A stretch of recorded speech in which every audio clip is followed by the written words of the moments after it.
ni amasengesho y'ibihimbano ariko atajya agira icyo ahindura ku buzima bw'uyasenga. Ayo niyo tugira ngo tubabwire muri uyu mwanya, ngo mwirinde kuyasenga, n'uwayasengaga yareke amenye ngo ayo masengesho ni ay'ibihimbano. Nk'abo njya numva bavuga ngo Imana ishaka kutazagwa, ngo ishaka amasezerano guhita azasohoza, ngo ikayagufatisha, ngo yamara kuyagufatisha ngo ubwo ngubwo ngo ikabira kuziritse ngo ntuzagwe. Tugeze ku rwego abantu dufata Imana nk'Imana ifata amasezerano ari siyasa ikayaha abantu ngo ikundi iyabafatishe batazarimbuka. Imbaraga z'Imana zo kurinda abayo zabaye nshya ku buryo yabarindisha ikinyoma. Yesu niba avuze ngo musabe muzahabwa, nuko azi neza ko wujuje ibisabwa by'umuntu wemerewe gusaba, nuko azi kugomba guhabwa. Mushake muzabona, nuko azi neza ko mu gihe wajya gushaka wujuje ibisabwa byo gushaka wabona. Nubwo Yesu yavuze ngo musabe muzahabwa, ariko murasaba ntimuhabwe.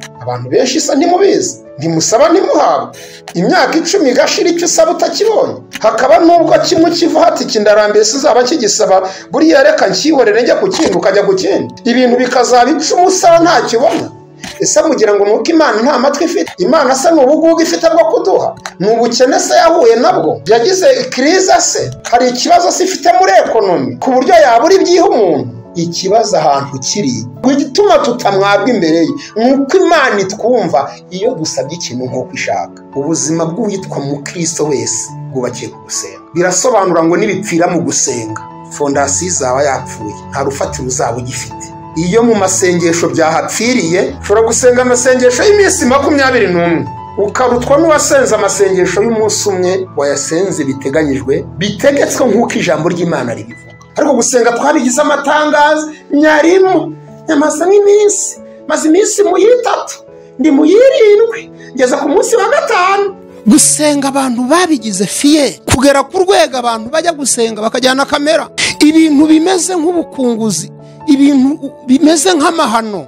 Singirwa barokore zazamukanye za kamera zikajya mu butazi zikirirwa zimurika, naha tuba turi, n'ubu buvumo tuba turimo, n'uyu musozi tuba turimo, kugera ku rwego za leta zimenya zikavuga ziti ibintu byakomeye ni mutangatanga. Narangiza mukarenganya za leta ngo ziri kuturenganya, ziri kutubuza gusenga, muzamukana kamera mu masengesho. Amasengesho nitanga nitudafata ingamba ngo twisubire, umujinya w'Imana uzatugeraho. Nutanatugeraho vuba, abanyamahanga bazatumaramo imbaraga, kuko twamaze kugaragaza aho imbaraga zacu ziri naho dukura imbaraga. Abantu bihimbiye uburyo, bamwe barihangira gukiranuka. Nari nzi ko abantu bihangira imirimo mu bigendanye n'ubuzima busanzwe, ariko abantu basigaye banihangira gukiranuka, abandi bakihangira amasengesho. Nzajya nsenga gutya nibwo buryo bwiza. Turi kunyigisha ivuga ngo amasengesho y'ibihimbano atagirira nyirayo umumaro, na amasengesho atakubuza gupfa. Usenga usaba gukira ugapfa, na amasengesho usenga usaba kudasebuka ngo ugaseba. Nibihimbano nyine nta musaruro ari buguhe, kuko mu bintu bitera umuntu morale, mu bintu bitera umuntu imbaraga,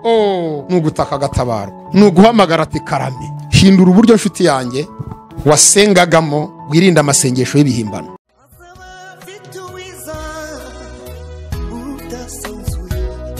Azaba afite ingororano yo guhema buri wese, guhana n'imirimo yakoreye hano ku isi. Nawe nshuti yanjye aza kwambika ikamba. Ndabasuhuje, mugire umugisha w'Imana, amahoro ya Kristo nabane namwe. Nzi neza ko Imana ikomeje kubarinda, muduteze amatwi kuko muriho, kuko utariho ntabwo aduteze amatwi, utariho ntabwo ari kutwumva. Kuba muduteze amatwi, kuba muri kumva n'ikimenyetso cy'uko muriho, muri bazima kandi ubuzima bukomeje. Ariko niba mubyizeye mwifitiye icyizere, kuko hari igihe umuntu aba atifitiye icyizere, uvuga ati ndiho ntariho, ahari sindi buramuke. Ariko Imana ishaka ko tugomba kujya twigirira icyizere, kugira icyizere, ukumva ko kuba uriho utabayeho ku bwawe, uzanabaho ku bw'Imana ko n'undi nikubeshejeho, ukumva ko nunapfa uzapfa kubera Imana. Ndabasuhuje rero, nitwa Misago Alfred, ndi umwigisha w'ubutumwa bwiza. Ni ijambo ry'Imana, ni Bibiliya Imana igenda iduhishuriramo. Ijambo ry'Imana ikaduha kumenya. Hari amagambo Kristo yigeze yabwira abigishwa be, cyangwa birivuga ivuga ngo nuko abahumekeraho umwuka ngo basobanukirwe n'ibyanditswe. Kristo rero niwe waduhumekeyeho umwuka we kugira ngo tubashe gusobanukirwa n'ibyanditswe, kandi iyo tumaze gusobanukirwa nabyo ntabwo tubyihererana. Ijambo ry'Imana riravuga ngo icyo twahawe kumenya natwe tugomba kukimenyesha n'abandi. Mbahaye rero ikaze mu ijambo ry'Imana muri uyu mwanya. Muranyemerera dusenga Imana, nitumara gusenga Imana turakomeza tubagezaho ubutumwa Imana iduhaye muri uyu mwanya kugira ngo tubagezeho. Reka dusenga Imana. Mana, turagushimiye, ijambo ryawe ni rizima kandi ni ukuri, ntabwo rihinduka kandi ni iryera, rihora n'imbaraga kandi rihora ari umucyo umurikira abari mu mwijima, rihora ritabaza rimurika. Ijambo ryawe rihora ari indorerwamo umuntu yireberamo akimenya, kireka udafite amaso mazima niwe wireberamo agakomeza kugendana umwanda kandi yarebeye mu ndorerwamo.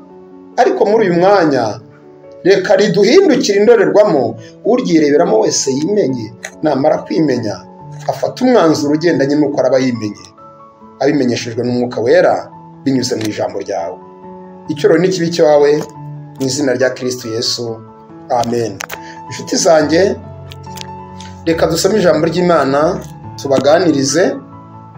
Matayo igice cya 7 umurongo wa 7 n'uwa 8, amagambo yavuzwe n'umwami wacu Yesu Kristo. Matayo 7 umurongo wa 7 n'uwa 8, amagambo abantu benshi bazi bakunze kuyavuga no mu mutwe. Haragira hati: musabe muzahabwa, mushake muzabona, mukomange ku rugi muzakingurirwa, kuko umuntu wese usaba ahabwa, ushatse abona, n'ukomanga akingurirwa. Uyu ni Yesu. Tujya kwa Yakobo igice cya 4 umurongo wa 3. Yakobo we yavuze iki? Ese nawe yavuze amagambo yerekeranye na Yesu yavuze?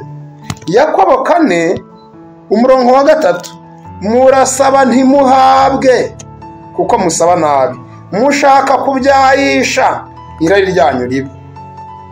Reka dusubikire mu Bakolosayi igice cyaho cya 2:23. Abakolosayi 22 umurongo wa igice cya 2 mu mbabarire ku murongo wa 23. Ni koko ibyo bisa naho ari iby'ubwenge, kugira ngo abantu bihimbire uburyo bwo gusenga, bigire nk'abicisha bugufi, bigwa mu iby'umubiri, nyamara nta mumaro bigira na hato wo kurwanya irari ry'umubiri. Nibi byanditswe tugiye kwifashisha tuganira ijambo ry'Imana. Bana b'Imana, inshuti zacu, abadukurikiye muri uyu mwanya, hari ikintu ngira ngo mbasabe. Mu mabwiriza yo kumva ijambo ry'Imana, ubasha kuryumva kugera ku rwego ryanakubaga, ryanagucumita. Kuko mu mbaraga ijambo ry'Imana rigira, Bibiliya ivuga ko ijambo ry'Imana ari inkota. Mu Baheburayo 4:12, Bibiliya ivuga ko ijambo ry'Imana ari inkota y'amugi abiri, ndetse ikeba yinjira igahinguranya igatandukanya umubiri amagufa. Reka tuhasome mwumva uko havuga. Abaheburayo 4:12, kuko ijambo ry'Imana ari rizima, rifite imbaraga kandi rikagira ubugi buruta bw'inkota zose, rigahinguranya ndetse kugeza ubwo rigabanya ubugingo n'umwuka, rikagabanya ingingo n'umusokoro, kandi rigakabangukira kugenzura iby'umutima wibwira ukagambirira. Iri ni ijambo ry'Imana. Ndabasaba niwumva ijambo ry'Imana, yaba uyu munsi ndetse n'undi munsi, uzumva ijambo ry'Imana rizima ukumva riragucumisa, ujye utaka. Nta kindi kiba gitumye rigucumita ukabyumva, riba rigira ngo utake utabarwa. Niko byagenze ku munsi wa Pentekote. Intumwa zabwirije ubutumwa bwiza. Petero ngo arigisha mu byakozwe n'igice cya 2, arigisha ku murongo wa 37 ngo abo bantu bumvise ibyo bibacumita mu mitima, nuko babaza Petero n'izindi ntumwa bati, bagabo bene data tugire duti. Impamvu mbaje kubabwira aka kantu, dusohoye mu gihe abantu basigaye babagwa bakihagararaho. Umuntu akabagwa n'ijambo ntanatake. Niba uturemangingo twumva ububabare twarashize mu bantu, abantu benshi bamaze kwangirika kugera ku rwego umuntu ijambo rimucumita rikamubaga ariko ntatake. Ijambo ry'Imana rikereka umuntu uwo ari we ntatake, bavuga uti bene data ko nsinzwe nkora iki. Bajya bavuga ngo umugabo nuwihagararaho, ariko uwihagararaho mu mafuti wowe nawe ntabwo ari umugabo nyamugabo. Uzihagarareho ku kuri, wihagarareho ku cyiza, urwanire ukuri nushaka ugupfire, ariko ntuzihagarareho mu binyoma.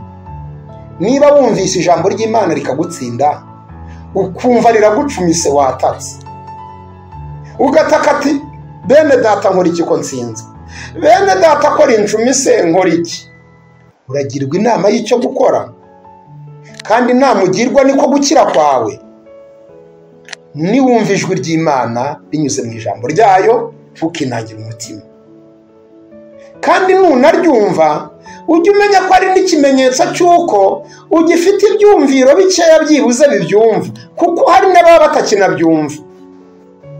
Dushobora kuvuga tukavuga akavuga uti nkuriya ni mubikira ko numva ntacyo ndi gukuramo ra, nkuriya. Hari ababa batagifite ibyumvirizo byo kumva ijambo. None wowe ugifite umugisha wo kugira ibyumvirizo biryumva, ukumva rigukozeho, ukumva riragucumise, ujye utaka uvuze urwamo, uvuga uti ko mpfuye, ko rincumise, ko rinsogose, ko rinyinjiye, nkora iki. Uzajya ugirwa inama y'icyo gukora. Murakoze cyane, nimunyumvira kuri iyo nama muzaba mwumva Umwuka Wera, kuko ibi byose ntabwo tubivuga ku bwacu, tubivuga ku bw'Umwuka Wera. Tugaruka ku ijambo ry'Imana dusomye. Niki tubazaniye umwami Imana dusize ku mutima? Tuje kubabwira amasengesho y'ibihimbano atagirira umumaro nyirayo. Amasengesho y'ibihimbano, amasengesho y'amahimbano. Isomo dusorejeho dusoma mu Bakolosayi igice cya 2:23 hatubwiye ngo bisa naho ari iby'ubwenge kugira ngo abantu bihimbire uburyo bwo gusenga. Abantu bajya bihimbira uburyo bwo gusenga, bakigira nk'abicisha bugufi, ndetse bakanigwa mu ibyo kurya.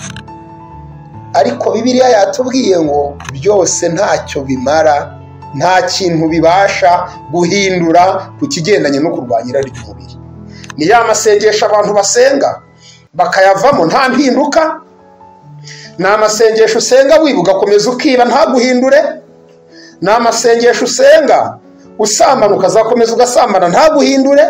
Ni amasengesho usenga uri umunyamujinya wakwishe ukajya ukomeza ukagira umujinya. Ni amasengesho y'ibihimbano ariko atajya agira icyo ahindura ku buzima bw'uyasenga. Ayo niyo tugira ngo tubabwire muri uyu mwanya, ngo mwirinde kuyasenga, n'uwayasengaga yareke amenye ngo ayo masengesho n'ay'ibihimbano. Ukuri kwa Bibiliya nuko umuntu wese usenga yakabaye asenga agasaba agahabwa, nk'uko Yesu yabivuze. Se mugira ngo Yesu yarabeshyaga? Ntabwo ari igipindi. Nkabo njya numva bavuga ngo Imana ishaka kutazagwa, ngo ishaka amasezerano guhita azasohoza, ngo ikayagufatisha, ngo yamara kuyagufatisha ngo ubwo ngubwo ngo ikabira kuziritse ngo ntuzagwe. Bana b'Imana, tugeze ku rwego abantu dufata Imana nk'Imana ifata amasezerano ari siyasa ikayaha abantu ngo ikundi iyabafatishe batazarimbuka. Imana imbaraga z'Imana zo kurinda abayo zabaye nshya ku buryo yabarindisha ikinyoma.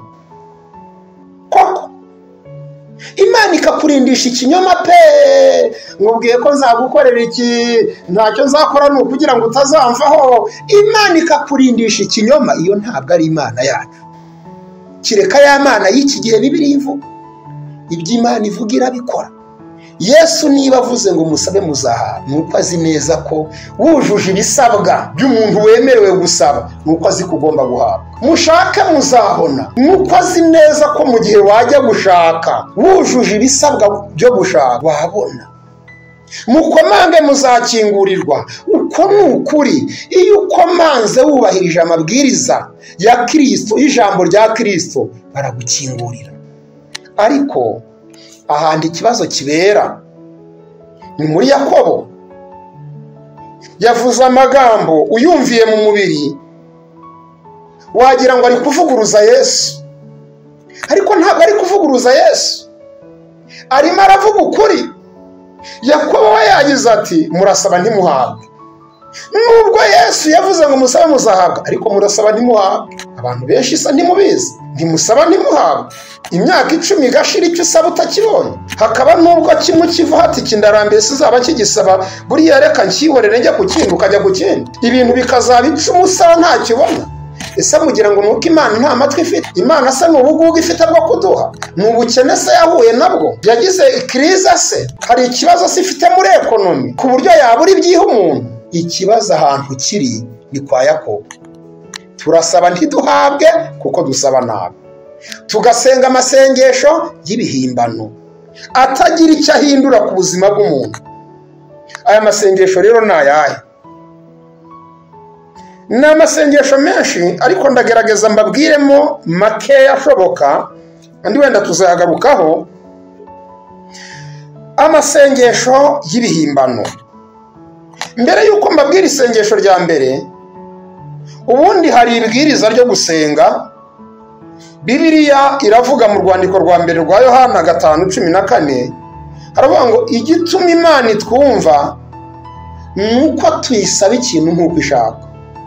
Igituma tutamwarwa, haravuga ngo igituma tutamwarwa imbere ye nuko Imana itwumva iyo dusabye ikintu nk'uko ishaka.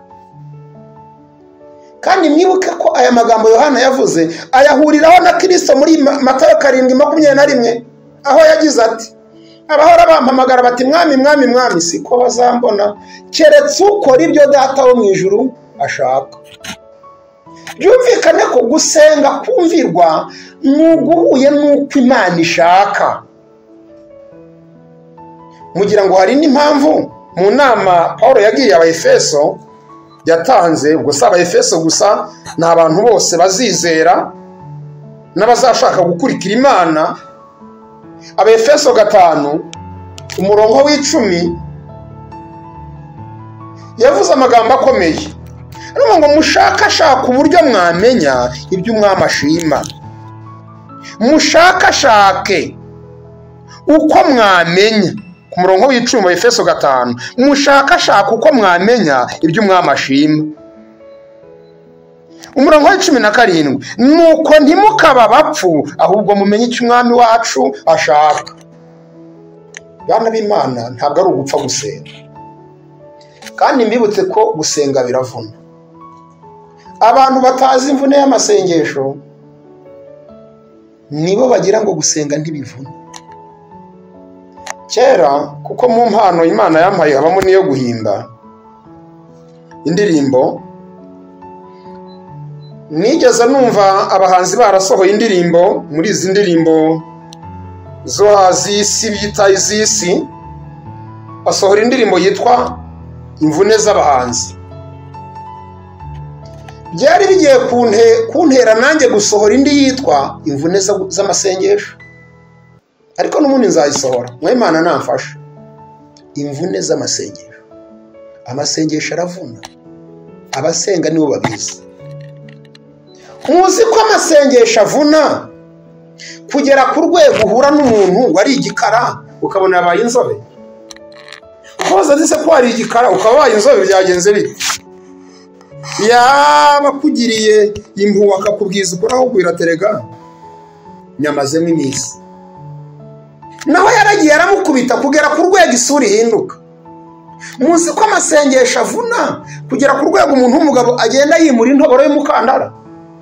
Iyo umusentire iyi dukenyeze ukajya ugenda uyimura ukenda gufungira hano inyuma kubera imvune y'amasengesho. Amasengesho aravuna hahandi umuntu watwaraga ijerekani ya litiro 20 z'amazi mushobora guhura mugasanga twaye akajerekani ka litiro 5 kubera imvune z'iki z'amasengesho. Kuko gusenga ni ukubabaza umubiri. Paul yavuze ngo ni ukubabaza umubiri ukawukoza uburetwa, ni ukwiyanga, ni ukwanga umubiri,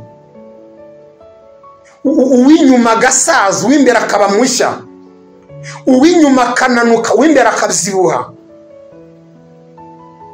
Umuntu aramutse avunitse agasubizwa akumvirwa agahabwa ntacyo bitwaye pe, ntacyo bitwaye n'ukuri.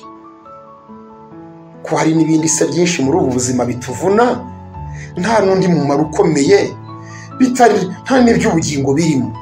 Uvumwe n'amasengesho ukabona ibyo ukeneye nta kibazo.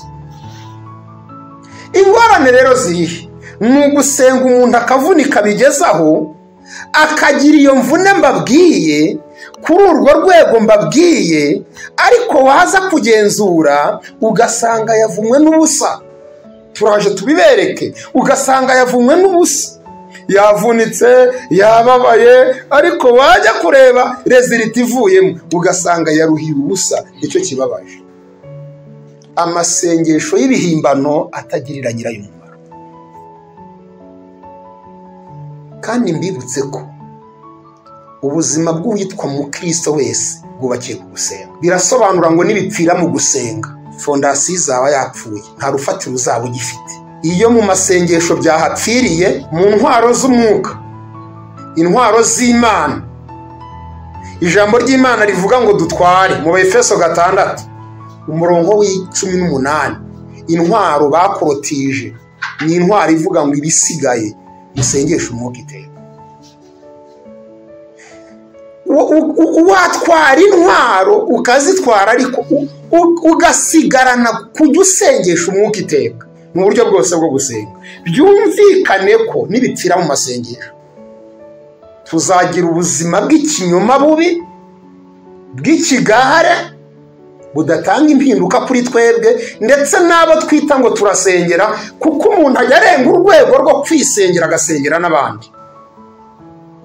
Amasengesho y'ibihimbano, isengesho rya mbere cyangwa ikintu cya mbere gitera isengesho guhinduka igihimbano ni ugusenga udafite kwizera, gusenga utizeye, gusenga utizeye. Iri sengesho umuntu asenga adafite kwizera ni igihimbano. Ndabasomera amagambo y'Imana aba muri Yakobo naramukunze, yahishuriwe ubutumwa bukomeye ku kigendanye no kwizera. Umuntu akajya imbere y'Imana adafite kwizera, yarangiza akayisaba ngo reka mpfe kugenda. Nta muntu ujya imbere y'Imana ari ugupfa. Yakobo 1:5. Ariko niba hariho umuntu muri mwe ubuze ubwenge abusaba Imana itimana itishama, Imana itimana itishama kandi azabuhabwa. Ariko rero asabe yizeye ari ntacyo ashidikanya, kuko ushidikanya ameze nk'umuraba wo mu nyanja ujyanwa n'umuyaga ushushubikanywa. Umeze atyo ye kwibwira ko azagira icyo ahabwa n'Umwami Imana. Aka kantu nimukumve, umeze gutyo ushidikanya ye kwibwira ko azagira icyo ahabwa n'Umwami Imana, kuko umuntu w'imitima ibiri anamuka mu nzira ze zose. Abanyarwanda tugira umugani uvuga ngo akabura byose nk'ingata imeri. Kunamuka mu nzira ze zose, kuko yasabye Imana ashidikanya, kuko yasabye Imana nta kwizera afite. Mu Baheburayo igice k'11 umurongo wa 6 niho hatubwira ko utizera adashobora kunezeza Imana. kuko utizera bidashoboka ko anezeza Imana. Kuko uwegera Imana, usaba Imana, usenga Imana akwiye kuyisaba yizeye, ari ntacyo ashidikanya, kandi azi neza ko Imana iriho, kandi kuba iriho igororera abayishaka bose. Mu nama Yesu yagiye atanga, yagiye agaruka ku ijambo ryitwa gusaba umuntu afite kwizera. Avuga ati icyo muzasaba cyose mwizeye muzagihabwa. Ngiyo dusomye muri Mateyo 20:21, Yesu arabasubiza ati ndababwira ukuri yuko mufite kwizera mudashidikanya mutakora nk'iby'umutini gusa, ahubwo mwabwira n'uyu musazi muti shinguka utabwa mu nyanja, byabaho, kandi ibyo muzasaba mwizeye muzabihabwa byose. Nshuti yanjye, bipfira hehe mu gusenga kwawe? Aho ntibyaba bipfira mu gusenga kwawe kuzuyemo gushidikanya, ukaba imbere y'Imana ufite gushidikanya? Hari n'igihe dutekereza ko amasengesho akora umuti ari ubwinshi bw'iminsi umuntu yasenze. Akora umuti iyo uri kuyasenga wujuje amabwiriza, ariko iyo yasenga unyuranyije n'ukuri kugenga umuntu ugiye imbere y'Imana gusenga, nta musaruro atanga. Ushobora gusenga amasengesho y'iminsi 21 ukarutwa n'uwasenze amasengesho y'umunsi umwe wayasenze bitegetswe nk'uko ijambo ry'Imana ribivuga. Mbibutsa ko gusenga ni isomo rikomeye, ni isomo ryigwa. Ntabwo umuntu wese apfa gusenga. Umuntu yakabaye akicara akiga ku isomo ryo gusenga, umwuka wera akarimwigisha, agasoma ijambo ry'Imana akigisha isomo ryo gusenga. Murebe uburyo gusenga bikomeye atari ibintu byo guhubukira. Bigeze baha Kristo ikifuza abigishwa be, baramubwira bati mwigisha, twigisha gusenga nk'uko Yohana nawe yari yarabyigishije abigishwa be. Murumva icyo cyifuzo cy'intumwa? Murumva icyo cyifuzo cy'abigishwa ba Yesu? Baranga kubaho mu kigare, baranga kugendera mu kigare, baranga kuzabaho mu buzima. Niruka igice c'11 umurongo waho wa mbere n'uwa kabiri, nuko ari ahantu hamwe asenga, arangije umwe mu bigishwa be aramubwira ati databuja twigishe gusenga nk'uko Yohana yigishije abigishwa be. Aba ni abigishwa ba Yesu, bitegereje Yesu babona arimo arasenga, banze kugendera mu kigare, banze gukora ibintu uko babyumva. Bagize icyifuzo bati mwigisha, databuja twigishe gusenga nk'uko Yohana nawe yigishije abigishwa be.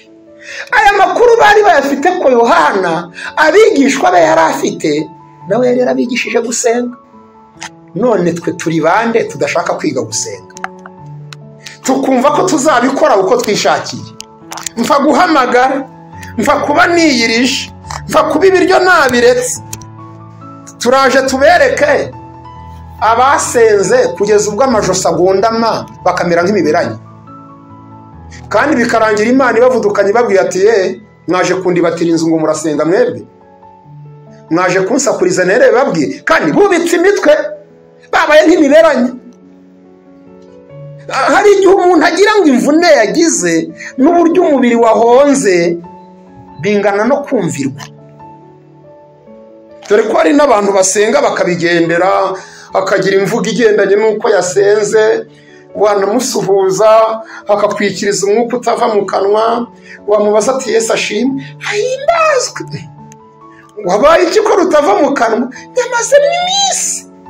Ukabona afite imvugo yabyo, aranabigendera. Mbibutse ko nabyo bitemewe, nabyo ni uburyarya. Yesu yabyise ngo ni uburyarya bw'abafarisayo. Abafarisayo, Yesu yavuze ko usenga nanategura gahunda yo gusenga, niyihererane n'Imana, ireba ibyiherereye iri bumwumve, yihererane n'Imana, nakarabe mu maso ake, niba nahura n'umuntu ntabe yanamenya ngo ari mu masengesho. Ariko gusenga twabigize amatangazo, nyarimo nyamaze nk'iminsi, maze iminsi mu 3, ndi mu 7, ngeze ku munsi wa 5. Gusenga abantu babigize fiye, kugera ku rwego abantu bajya gusenga bakajyana kamera, ibintu bimeze nk'ubukunguzi, ibintu bimeze nk'amahano, bakajyana kamera mu butayu, kugera ku rwego abatazi byacu babimenye. Ni iki gitumye ubutayu bwinshi leta z'isi ziri zabufunze?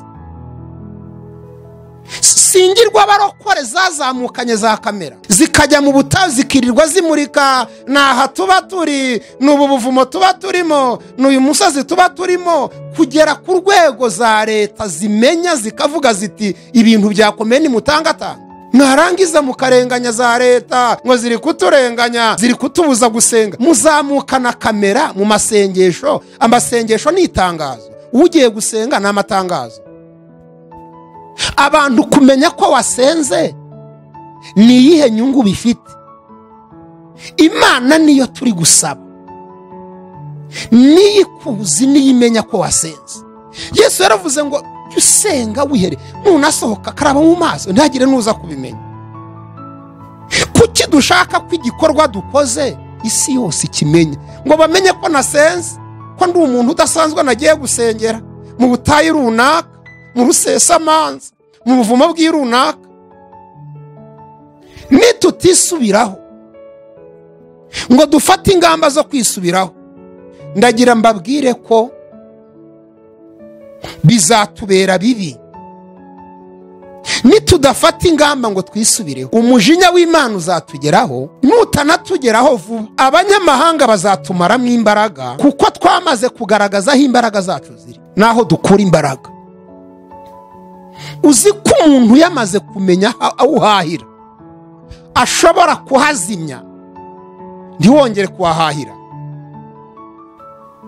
Umuntu yamaze kumenya aho uhahira yahazimya, yamaze kumenya isoko uvomeramo yayitoba, yayisukamo icyondo, yayangiza. Mu gihe cyose ibyubamo yaba atabyumva yayangiza. None turi gufata ibihe byo gusenga tukabigira amatangazo, ibihimbano. Abantu bihimbiye uburyo. Kuki turi guhimba ibintu? Bamwe barihangira gukiranuka. Nari nzi ko abantu bihangira imirimo mu bigendanye n'ubuzima busanzwe, ariko abantu basigaye banihangira gukiranuka. Abandi bakihangira amasengesho.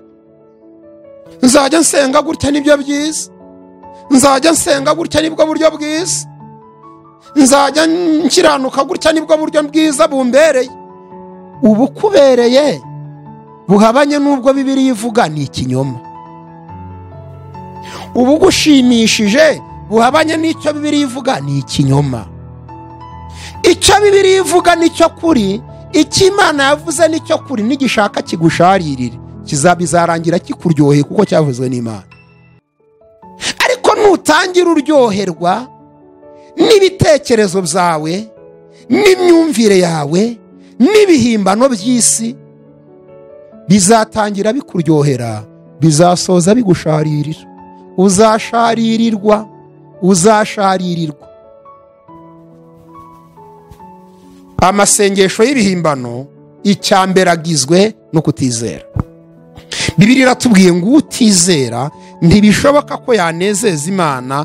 Uwegera Imana akwiye kuyegera azi kwiriho, ayizeye, kandi azi neza ko Imana igororera abayishaka.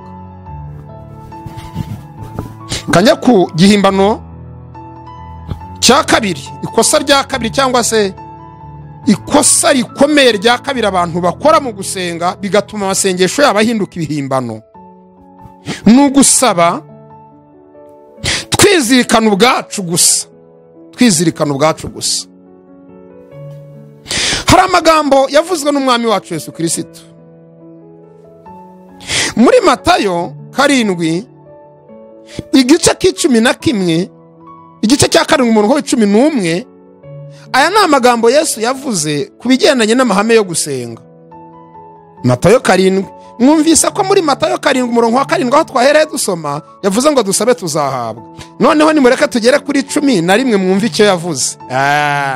Mwumve noneho mutagira ngo we ntiyavuze nka Yakobo, nawe yavuze nk'uko Yakobo yavuze, nawe hari ibwiriza yavuze. Matayo karindwi 11 na 12, ko muri babi kandi mukaba muzi gusaba abana banyu ibyiza, none se wo mw'Ijuru ntazabarushaho kubaha ibyiza ababimusabye? Kuko nuko ibyo mushaka ko abantu babagirira byose muba ariko mubagirira namwe, kuko ariyo mategeko n'ibyahanuwe. Abantu benshi bafite kwikunda muri bo. Urasaba Imana iterambere wowe utifuriza abandi iterambere. Ni gute umuntu ishyari ryaba ryaramwishe? Uteye imbere aramuhekenyera amenyo, uteye imbere ntamwishimira, uteye imbere arumva yakena. Warangiza ukajya gusenga ngo Imana iguhe iterambere. Imana iraguha iterambere utanishimira iry'abandi. Imana iraguha umwana udakunda n'aba bandi. Umwana arakwegera ugahutaza, none ngo Mana mpa umwana, n'aba bandi n'aba bagenzi bo ntubakunda, none iraguha umwana. Uko ushaka ko bakugirira, ibyo ushaka ku Mana byifurize n'abandi. Urasaba Imana amahoro uri umunyentambara, ayo mahoro Imana iguha uri umunyentambara irayaguha gute? Hesha abandi amahoro, Imana iguha amahoro. Urasaba Imana kugukiza nawe udahaye abandi gutuza. Yesu ati ibyo mushaka ko babagirira aba ariko mugirira abandi. Kwikunda kuba muri mwene muntu gutuma isengesho rye rihinduka ibihimbano. Gusaba Imana ariko ibyo asaba watabikorera abandi. Urasaba Imana kukugaburira kandi urimana. Niyo wabibonye ntushobora kugira uwuha, nta wagusaba ngo umuhe, ariko urasaba Imana ngo Mana numve wowe wahaye ndi, wowe uhandi. Amasengesho y'ibihimbano. Kwizirikana ubwawe. Abafilipi 2:4 Bibiliya iravuga ngo ntimukajye mwizirikana ubwanyu, ahubwo uzirikana azirikane na mwene se. Imana irashaka ko mu gusenga kwacu tutizirikana ubwacu, ahubwo nituzirikana tuzirikane na bagenzi bacu. Nuzirikana uzirikane na mwene so. Twikuremo umwuka wo kwikunda. Icyo ushaka ko Imana iguha nawe gihesha abandi. Gira umutima nawe wo kuba wagitanga, gira umutima wo kugiha abandi. Nta kabuza niwifuriza bene si byiza nawe uzabona ibyiza, niwifuriza abandi byiza nawe Imana izabiguha. Hano muri Yakobo igice cya 2 umurongo 8, nyamara niba musohoza amategeko y'umwami wacu nk'uko byanditswe ngo ukunda mugenzi wawe nk'uko wikunda, muba mukoze neza. Ariko niba murobanura abantu ku butoni, muba mukoze icyaha, mutsinzwe n'amategeko yuko mwacumuye. Ibwiriza itegeko rya Kristo, gukunda mugenzi wawe nk'uko wikunda. Igihe cyose uzajya imbere y'Imana gusenga, ugasanga ibyo usaba Imana ntubyifuriza bagenzi bawe, ugasanga ibyo usaba Imana ntiwayisabira bagenzi bawe, ujye umenya ngo uri mu mikino, uri gutera agapira ukakisubiza, uri kwikira igiti ugaseka, kuko ibyo ushaka ko Imana ikugirira nawe ntabwo bigirira abandi. Turi kunyigisha ivuga ngo amasengesho y'ibihimbano atagirira nyirayo umumaro. Ni amasengesho atakubuza gupfa, usenga usaba gukira ugapfa. Ni amasengesho usenga usaba kudaseba ukanga ugaseba. Ni ibihimbano nyine, nta musaruro ari buguhe kandi ingaruka zizavamo. Nuyasenga igihe kinini ubona nta mpinduka, uzabivamo. Uzavuga uti ndarwana n'iki, igihe nahereye ko mbona nta mpinduka, igihe nahereye ko nta gihinduka, ndarwana n'iki? Urumva ahantu biri kuganisha? Kuko mu bintu bitera umuntu morale, mu bintu bitera umuntu imbaraga, ni ugutaka agatabarwa, ni uguhamagara ati karame. Ariko niba umuntu agize igihe kinini ataka wapi, ataka nta butabazi, bizarangira unaniwe, uvuze uti ntacyo ndwana nacyo kuko sinumvirwa. Hindura uburyo nshuti yanjye wasengagamo, wirinda amasengesho y'ibihimbano. Ikosa rya gatatu rihindura isengesho igihimbano ni ugusaba Imana imbabazi natwe tutababarira. Ubu hari abantu benshi babana n'urubanza rwo kurimbuka kandi barihannye, kuko Imana yagenzuye imitima yabo isanga nabo nta mbabazi zirimo. Muzi ko umuntu utababarira Imana itajya imuha imbabazi? Ku kintu cyitwa imbabazi ni mpanguhe imbabazi, wowe urababarira? Mu isengesho Yesu yigishije abigishwa be, muri cya cyifuzo bamuhaye bamubwira bati twigishe gusenga nk'uko Yohana yabyigishije abigishwa be, mu isengesho yabigishije muri Matayo yarababwiye ati nimusenge, igice cya 6 murongo wa 14, yarababwiye ati rero mu isengesho muzasenga mujye mubwira Data twese uri mw'Ijuru abababarira ibicumuro byanyu nk'uko namwe mubabarira ababibacumuyeho. Mujye mumubwira muti utubabarira imyenda yacu nk'uko duharira natwe abandi. Reba ko umuntu yaba ari gusaba Imana ngo imwishyurire ideni, avuga uti yishyurire ideni,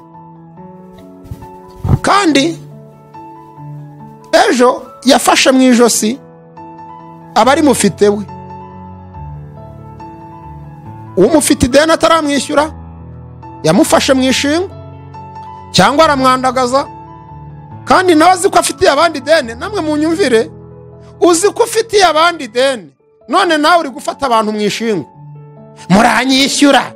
Yesu yigeze abivugaho avuga ngo uwo muntu ni mubi, shebuja naza azamubwira tumva, kuko wafashe kuko abagufitiye umwenda wabahutaje, nanjye mbibyanjye nari naguhariye, kuko nari naguhariye umwenda ufite, ngira ngo nawe uragira umutima wo guharira abandi bawugufite, none ngiye nguhariye umwenda undimo, urangije uhindukirana abawugufite, urabahagurukiye, uri kubandagaza, nanjye nyishyura.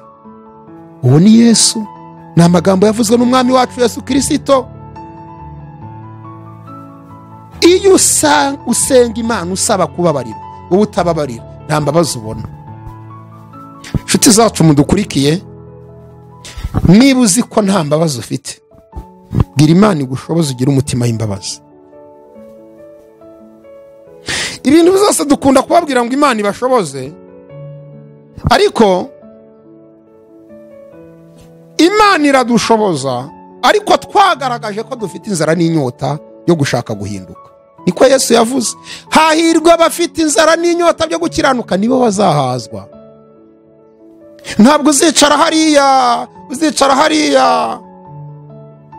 Hari uwo nigeze numva avuga ngo baramubwiye bati kubera iki utukana wahindutse?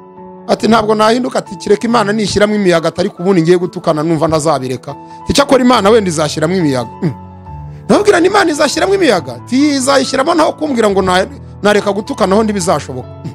Namwe munyumvire, ikintu cyose ushaka kugeraho ugikorera repetisiyo, ugikorera umwitozo. Icyo ushaka kugeraho cyose ukora umwitozo wacyo, ukora repetisiyo yacyo. Niba ushaka kuba umunyembabazi, byitoze, nibigera hagati imbaraga ziri kuba nke, Kristo azagushoboza, kuko ufite n'iryo shyaka, agusanze no muri iyo nzira yo kubabarira. None ko ashoboza abari mu nzira yo kubabarira, azagushoboza utari no mu nzira yo kubabarira. Ko ashoboza abari mu nzira yo kureka ikibi, azagushoboza utari mu nzira y'abareka ikibi. injira mu nzira yo kureka ikibi. Iyo nzira Kristo azayigusangamo, aguteza intambwe, akwigiza imbere, utsinda urugamba rukuri imbere. Mu masengesho y'ibihimbano habamo n'amasengesho abantu basenga ariko bakasenga batababarira. Reka mbabwire ubundi bwoko bubiri, ubundi dusoze bw'amasengesho y'ibihimbano. Isengesho rya kane ry'igihimbano n'ugusaba ubangamiye umugambi w'Imana. N'amasengesho yose dusenga tubangamira umugambi w'Imana. Iri ryo rirakomeye ndarivugaho gakeya, wenda ikindi gihe nzongera narigarukeho. Gusenga tubangamira umugambi w'Imana. Hari ibintu Imana yagambiriye kandi biri mu nyungu zayo ku isi, bigomba kuba kuri iyi si. Itorero rya Kristo, umugeni wa Kristo kuri iyi si, ayibayeho, ariko hari ibintu Imana yavuze bizaba mapu, bizaba icyerekezo kizafasha umugeni wa Kristo kuba muri ubu buzima bw'iyi si, ariko abona icyerekezo cy'aho isi igeze. Mu yandi magambo, Imana yatanze reveyi zizasona abana bayo bakaba maso. Itanga ararume, inzogera izasona abana bayo bagakanguka bakava mu bitotsi. Arabivuga muri Matayo 24, yicaye ku musozi wa Rayoni, abigishwa baramwegera baramubaza bati, tubwire ibimenyetso byo kuza kwawe n'iby'imperuka y'isi no kurimbuka kwa Yerusalemu n'ibi. Ibi bari kubimubwira ngo abafashe kumenya icyerekezo cy'aho ibintu bizaba bigeze, ngo batazatungurwa. Umumaro ararume, umumaro wa reveyi ni ugufasha umuntu kutaza gukererwa kuri gahunda yihaye. Umumaro w'ibimenyetso Yesu yatanze bizagaragara kuri iyi si ni ugufasha umugeni wa Kristo kutazatungurwa. Ariko urebe uburyo dushira isoni, ngita gushira isoni. Kera bajyaga batubwira bati mwirinde mutazatera ibuye ku karere. Iyo twanyuraga ku karere twagendaga twiyoroheje, habaga abajandarume tukavuga duti mwiyoroshye mwabana mwe, dore mukunda gutera amabuye, mudaterewe ku karere bakabagwa nabi. Uzi ko hari igihe dusenga amasengesho asa no gutera ibuye ku karere muri icyo gihe. Nabi icyo gihe wenda bashobora no kuritera bakaba bagufunga umunsi umwe. Ariko gutera ku karere k'Imana cyase gusenga isengesho ryo kugaba Imana h'igitero, urumva wafungirwaye. None Imana ihagurukiye gusohoza ibyo yagambiriye mu mugambi wayo, ngo bifashe itorero rya Kristo kuba maso, ngo bikangura abantu bave mu gahugi ibitotsi ntibafate, kuko Yesu yagiye atanga impamvu yabyo. Kavuga uti bana banjye ibyo byose bizabaho, niba muzararame murebe mw'Ijuru, muzamwenda gucungurwa, niba muzamenya ko ndi hafi ndetse nigeze ku rugi, nimubona muzasenge kugira mutazajya mu moshya. None Imana igize gukira bisohoje. Umuntu arahagurutse n'amakote, ngongeye kubihagarika, ngongeye kubishiririza, ngongeye kubihirika, ngo ndabivunagura, ndabitembagaza. Twaratembagazaga. Hari bitazatembagara, hari bitazahirima, hari bitazashirira. Matayo 2:6 Yesu ati, ntibibahagarika imitima, ntibizabura kubaho. Ni nkaho yakababwiye ati mwabisengera mutabisengera n'ubundi bizaba. Iyo dusenga amasengesho abangamiye umugambi w'Imana, ni ibihimbano. Ni ibihimbano, nukwikira igita tugaseka. Bizajya birangira icyo twanga icyo tubonye. Ubundi se ko twirwa tubirwanya byarahagaze. Kwishano risimbura irindi shyano, akaga kagasimbura kandi. Imana niho kuduhimika tubwira uti ibyo mukina nabyo ntimubizi, mujye mumenya ibyo mwirukana n'ibyo mutakirukana. Mu gusenga nabwo bisaba ubwenge bw'Imana bwo kumenya ngo ibyo ngiye guhangana nabyo bahangana nabyo ibihimbano. Reka nsoreze kuri iki gihimbano cya gatanu cy'amasengesho y'ibihimbano atagirira nyirayo umumaro. Nugusaba, nugusenga dufite imitima iducira urubanza. Gusenga dufite imitima iducira urubanza. Urwandiko rwa mbere rwa Yakobo, rwa Yohana Prito, urwandiko rwa mbere rwa Yohana igice cya 3:21 haravuga ngo imitima yacu bakundwa imitima yacu nitaducira urubanza turatinyuka imbere y'Imana. Imitima yacu ni iyitaducira urubanza turatinyuka. Umuntu akiyandagaza akinjira mu bihe byo gusenga atariyuzuza n'Imana. Timoteyo mu rwandiko rwa 2:19 urufatiro rw'Imana ruracyahagaze rwanditseho ikimenyetso ngo Uwiteka azabe, kandi uvuga izina ry'Uwiteka ave mu bidatunganye. Ushaka kuvuga izina ry'Uwiteka, ushaka guhamagara Imana, ushaka kwambaza Imana, ijambo rye rya mbere, ijwi rye rya mbere naba ari ijwi ryo kwiyuzuza n'Imana. Ariko abantu barasaba bafite imitima yanduye. Abantu barasaba ari abagome. Abantu baraba mu masengesho bafitanye inzika. Abantu baraba mu masengesho ari abajura. Abantu baraba mu masengesho ari abasambanyi batarihana. Abantu barajya mu masengesho barakuyemo inda. Abantu barajya mu masengesho ari abarozi. Imana yigeze ipfobya ikubita hasi amasengesho y'Abayuda. Yesaya 58. Bari bamaze 3 basenga kugera ku rwego bazamuye ikirego baravuga bati kubera iki twihiriza ubusa ntutwumve, tukibabaza ntutwumve. Imana yohereza umuhanuzi Yesaya. Bari bageze ku rwego batangira gutekereza ko Imana itakigira n'amatwi, Imana itacyumva, itakigira amaboko yo gukora. Uko niko bijya bimera ku muntu usenga amasengesho y'ibihimbano. Hari igihe ageramo akagira ngo Imana ntikigira amatwi. Muri 59 Yesaya Imana ibaha umucyo ibabwiza ukuri. Rabwitse dore icyo mfa namwe. Mugira ngo kwiriza ubusa nshaka nuko mwubika imitwe nk'imiberanya. Aho ni muri 58. Ndaje ngere no muri 59. Mukubika imitwe nk'imiberanya. Imiberanya nakatsi n'utwatsi tuba mu mazi. Turazamuka twimiberanya, turazamuka twagera hejuru tukigondora tukenda gukoza umutwe hasi aho twaturutse. Uko niko hari igihe abantu basenga bakubika imitwe nk'imiberanya. Ati ubwo rero mwubitse imitwe nk'imiberanya ngo nibwo ndi bubumve. Rabwira uti hoya, kwiriza ubusa shaka so. Muri iriza ubusa mufite abantu mwanze kubabarira, mufite imbohe mwaziritse muzirenganya, mubohora imbohe. Mwarambuye abakozi banyu. Reba umuntu yambuye umukozi ngo ari mu masengesho.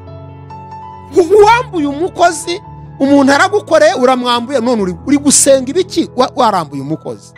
Ibyo si ibihimbano, si imikino. Imana yabwira uti nimwishyura abakozi ibyabo.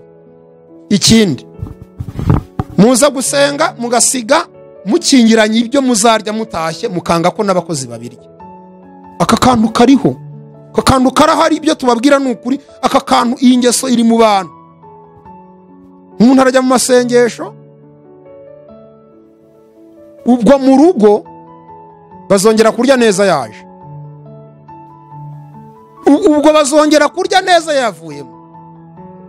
Mwihangane, mwiranje, mube muri kurya ubugari, mwiranje, mwe mwiranje kuri ako kawunga, mwiranje, yenda mwajya munanyuzamo mukagura n'agatoki mukakarya, muntegereze ninza tuzarya n'akanyama ninza tuzarya neza ntimugire ikibazo mwe mwihanganye ntabwo nzayatindamo namwe munyumvire. Ahagaritse gahunda yo kurya neza mu rugo kuko agiye mu masengesho ngo azarya neza yaje. Mu gihe Yesu yavuze ati ahubwo Imana icyo gihe muri Yesaya yababwiye ati ahubwo wari umwanya mwiza abakozi nabo n'abagaragu n'abaja bari babonye wo kurya bya bindi mwaryaga bakavuga batereka natwe twumva uko Imana igira neza. Ibyo bosi yari kurya mabuja yari kurya nanjye ndabirya none murabikupa. Uko kwiriza ubusa kurapfuye n'ibihimbano nta musaruro gushobora gutanga. Muri 59 niho Imana yabwiti ngo none mutangiye no kujya muvuga ngo amatwi yanjye ngo ntiyumva ngo ukuboko kwanjye kwareze ngo singishoboye gukora. Yabwira uti no ntimuntekereza nk'Imana itumva kuko njye utanga amatwi ndumva, njye utanga amaboko ndakora, ukuboko kwanjye ndikwaheze ngo nanirwe gukora ndacyakora. Ahubwo gukiranirwa kwanyu gusenga mukiranirwa niko kwatumye mbima amatwi nkanga kubumva sinongere no kugira icyo nkora. Kuko abantu basenganye Imana imitima ibacira urubanza. Turasabwa gusenga Imana dufite imitima mizima, imitima itaducira urubanza. Nimusoma mu gice cya mbere aho ngaho cya Yesaya muzabona ikindi gihe yabasanze mu iteraniro habwira uti nanga ibirori byanyu nimwungureho amajwi y'inanga, ibyo bitamba muza kuntambira mudakijijwe mutizera mutanyubaha mutanyumvira muza kutambana ibyaha nimubingureho. Hari n'abagira ngo wenda gushira Imana ituro rifatika nibwo iri buze kumwumva. Ntabwo icyumvikanisha isengesho ry'umuntu ari ituro, icyumvikanisha isengesho ry'umuntu nuko yayisenganye umutima utamucira urubanza. Nasoza mbabwira nti nimwirinde amasengesho y'ibihimbano, nimusenge mufite kwizera, nimusenge ibyo mwifuza ko Imana ibaha namwe mwabiha abandi, nimusabe imbabazi namwe muzi ko muzitanga ko mubabarira, nimusenge Imana mutabangamira umugambi wayo ku bintu muzi neza ko yavuze kandi bigomba kuba, ntimukabihutaze ko umuntu ntimuzabishobora. Nimusenge Imana imitima itabacira urubanza. Icyo nicyo mbifuriza, ni uguhindura uburyo. Iyo wumvishe ijambo ry'Imana ukumva ruri mu nzira itariyo, uhindura uburyo ukajya mu nzira nyayo. Munyemerere mbasengera Imana kugira ngo ibashoboze ijambo ryayo rigiraho ribakura, rigire naho ribageza. Iyi mbuto ibibwe muri mwe yera imbuto nyinshi muri mwebwe kandi itanga umusaruro ku buzima bwanyu. Mana nziza, wongeye kutwibutsa ko hariho amasengesho y'ibihimbano atagirira nyirayo umumaro. Amasengesho Yakobo yagarutseho aravuga ngo murasaba ntimuhabwe kuko musaba nabi. Dusaba tutizeye, tugasaba tutababarira, tugasaba twuzuye inzangano, tugasenga twuzuye ububi, tugasenga twuzuye amashyari. Ibyo byose bigahindura amasengesho yacu guhinduka ibihimbano. Nyamara twari twigize nk'abicisha bugufi n'ibyo kurya twabyigomwe, ariko tukavoma amasengesho nta mpinduka, nta musaruro, nta usubijwe, nta n'uhindutse. Babarira umuntu wese uri mu rujijo rwo kugendera mu kigare, aho yumvise inkoko zibitse ati ngiyeyo, aho basakurije ati ndayirirwamo, irunaka ati naho ndajyayo, ariko bikazarangira yumiye ku gasi nta musaruro abonye. Wigisha abantu uburyo bwo gusenga nk'uko wabyigishije abigishwa bawe. Urakoze, icyubahiro n'ikibi cyawe mu izina rya Kristo Yesu, amen. Ndabashimiye rero, ni Misago wa Ruferedi mwari muri kumwe muri uyu mwanya w'ijambo ry'Imana. Ukeneye kugira icyo dusobanuza waduhamagara cyangwa ukatwandikira kuri iyi nimero iba no kuri WhatsApp ni 07 84 52 47. Yuri hanze y'u Rwanda ubanza akamenyetso ko guteranya 250 ugakomeza 7 8 52 47. Imana nibaho umugisha, mukomeze mufashwe n'ubutumwa bwiza n'ijambo ry'Imana mwumvira kuri AYALONI TV. Umwami w'amahoro abishimire, amahoro y'Imana nabane namwe. Shalom.